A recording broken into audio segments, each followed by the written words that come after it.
দেশ জুড়ে বইছে নির্বাচনের জোর হাওয়া। 12ই ফেব্রুয়ারি হবে ত্রয়োদশ জাতীয় সংসদ নির্বাচনের ভোট গ্রহণ।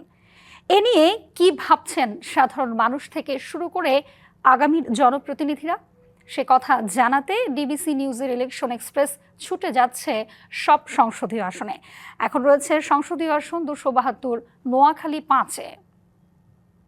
সিএসআরএম ডিবিসি ইলেকশন এক্সপ্রেস আছে নোয়াখালী জেলায়। এই মুহূর্তে আমাদের সাথে যুক্ত আছেন নোয়াখালী 5 আসনে বাংলাদেশ জামাতে ইসলামী মনোনীত প্রার্থীর পক্ষে উপজেলা সমন্বয়ক জামাতে ইসলামীর মোহাম্মদ ফয়সাল। আমরা তার সাথে একটু কথা বলবো। আপনারা তো এই আসনে নির্বাচন করছেন এবং আপনি আপনার প্রতিনিধি নির্বাচন করছে তার পক্ষ থেকে নির্বাচনী প্রচারণা চালাচ্ছেন, কি পরিস্থিতি দেখছেন আপনি?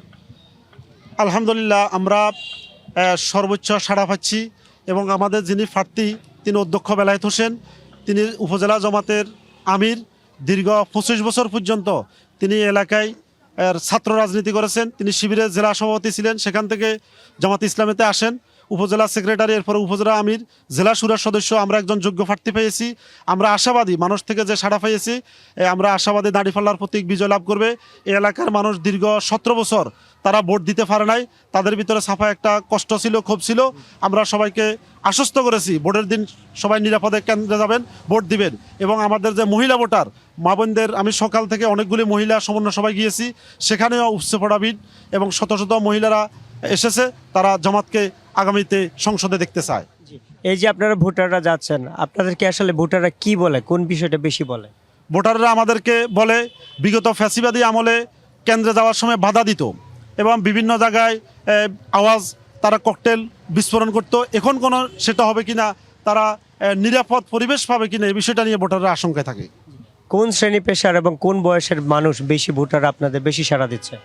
আমরা সবচেয়ে বেশি সাড়া পাচ্ছি যুব শ্রেণী, যারা নতুন ভোটার এবং ভোটার হওয়ার পরেও বিগত 18 সাল 24 সালে ভোট দিতে পারে নাই, ওদের থেকে আমরা খুব সাড়া পাচ্ছি এবং ওরা আনন্দ চিত্তে এবারে ভোট দিবে ইনশাল্লাহ। মাদক এবং সন্ত্রাস নিয়ে আপনিও বলছিলেন এই এলাকার এটি একটি অন্যতম সমস্যা। এই সমস্যার সমাধানে আপনাদের অবস্থান কি হবে এবং পরিকল্পনাটা কি? আমরা অতীতে দেখেছি যারা রাজনীতিবিদ, তাদের ছত্রছায়ায় মাদক এবং অস্ত্রবাদ সন্ত্রাসীরা ঘোরাফেরা করতো। ইনশাআল্লাহ বাংলাদেশ জামাত ইসলামী এই দলের ভিতরে কোনো মাদক কারবারি নাই, কোনো সন্ত্রাসী অস্ত্রধারী নাই। ফলে আমরা নিজেরাও অন্যায় অপরাধ এগুলি করি না, আমরা অন্যকে করতে দিব না। এই ক্ষেত্রে আমরা জিরো টলারেন্স। অন্য দলের নেতাকর্মীরা এবং অন্য দলের প্রার্থীরাও এখানে প্রচারণা চালাচ্ছেন, আপনারাও চালাচ্ছেন। নির্বাচনের লড়াইটা আসলে কেমন জমবে এখানে? ইনশাআল্লাহ এখানে আমাদের নোয়াখালী 5 আসনে প্রায় 5,03,000 ভোট এবং 2টা উপজেলা কবিরহাট, কোম্পানিগঞ্জ, এখানে খুব হাড্ডাহাড্ডি লড়াই হবে এবং যিনি বিজয় হবেন 10-20 হাজার ভোটের ব্যবধানে হবেন।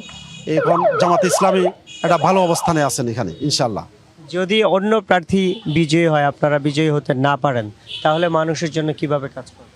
না, আমরা আগ থেকে মানুষের কল্যাণে কাজ করে আসছি।